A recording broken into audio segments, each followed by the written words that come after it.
Assalamualaikum warahmatullahi wabarakatuh. Nama saya Siti Rohimah, mahasiswi Fakultas Ekonomi dan Bisnis Prodi Manajemen Universitas Pancasila Bekasi. Pada kesempatan kali ini akan memaparkan materi dari mata kuliah Perekonomian Indonesia yang diampu oleh Bapak Darmenis SEMM. Saya akan mengulas materi dari bab 10 mengenai kebijakan moneter dan fiskal.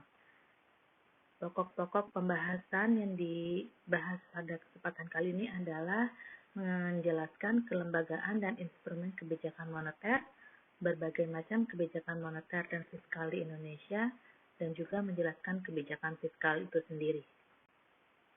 Pertama, kita membahas mengenai kelembagaan dan instrumen kebijakan moneter. Ada dua lembaga keuangan di Indonesia, yaitu lembaga keuangan bank atau bank umum saja dan juga lembaga keuangan bukan bank atau LKBB.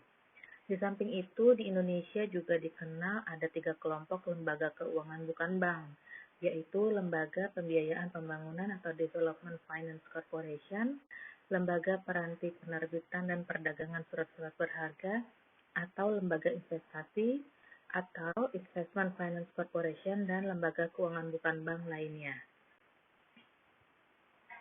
Lembaga pembiayaan pembangunan didirikan dengan tugas utama memberikan pinjaman jangka menengah dan jangka panjang serta penyertaan modal dalam perusahaan.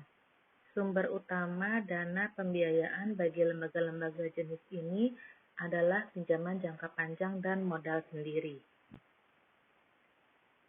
Lembaga investasi keuangan mempunyai kegiatan utama sebagai lembaga perantara dalam penerbitan dan pinjaman surat-surat berharga.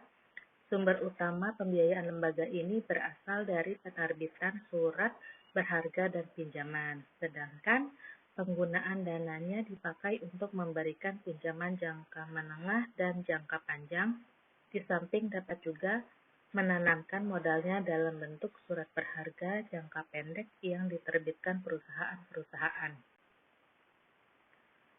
Lembaga keuangan bukan bank lainnya umumnya bergerak di bidang keuangan dan perkreditan serta beroperasi dalam lingkungan dan sasaran yang berbeda-beda.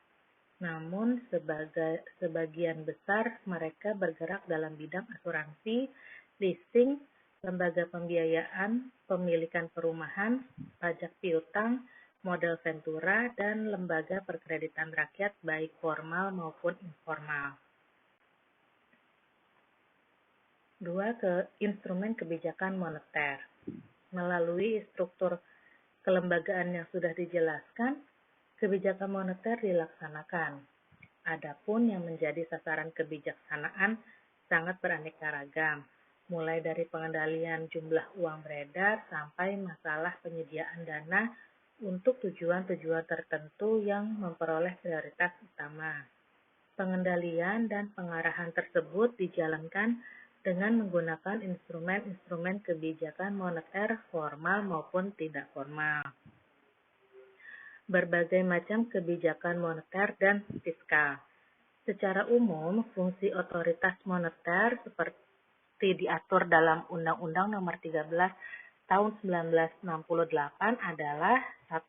Mengeluarkan dan mengedarkan uang kartal sebagai alat pembayaran yang sah. 2. Memelihara dan mengelola serta menjaga posisi cadangan emas dan devisa. 3. Melakukan pengawasan dan pembinaan lembaga keuangan bank dan non-bank. Sedangkan menurut pasal 7 Undang-Undang Nomor 23 Tahun 1999, fungsi otoritas moneter adalah untuk mencapai dan memelihara kestabilan rupiah. Kebijakan fiskal. Sistem fiskal atau prestasi fiskal suatu negara harus dipelajari dalam konteks sejarahnya. Antara tahun 1951 sampai 1958, sistem fiskal di Indonesia sangat tergantung pada sumber penerimaan dari perdagangan internasional. Kemudian pada akhir tahun 1950-an, penerimaan sumber-sumber ini terus menurun sebagai akibat ambruknya situasi pasar dunia bagi karet dan barang-barang lainnya sebagai andalan ekspor Indonesia. Dan juga akibat diterapkannya kurs devisa yang terlalu rendah, sehingga mendorong penyelundupan barang-barang ekspor ke Singapura dan tempat-tempat lain. Penjelasan kebijakan fiskal.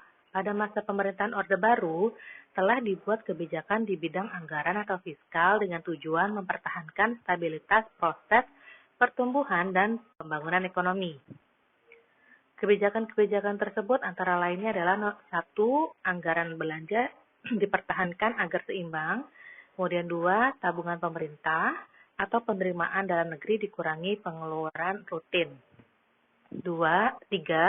Basis perpajakan diperluas secara berangsur-angsur. 4. Prioritas diberikan untuk pengeluaran-pengeluaran produktif. Dan 5. Diarahkan pada sasaran untuk mendorong pemanfaatan secara maksimal sumber-sumber dalam negeri. Demikian pemaparan singkat dari saya. Semoga bermanfaat. Terima kasih sudah menonton. Wassalamualaikum warahmatullahi wabarakatuh.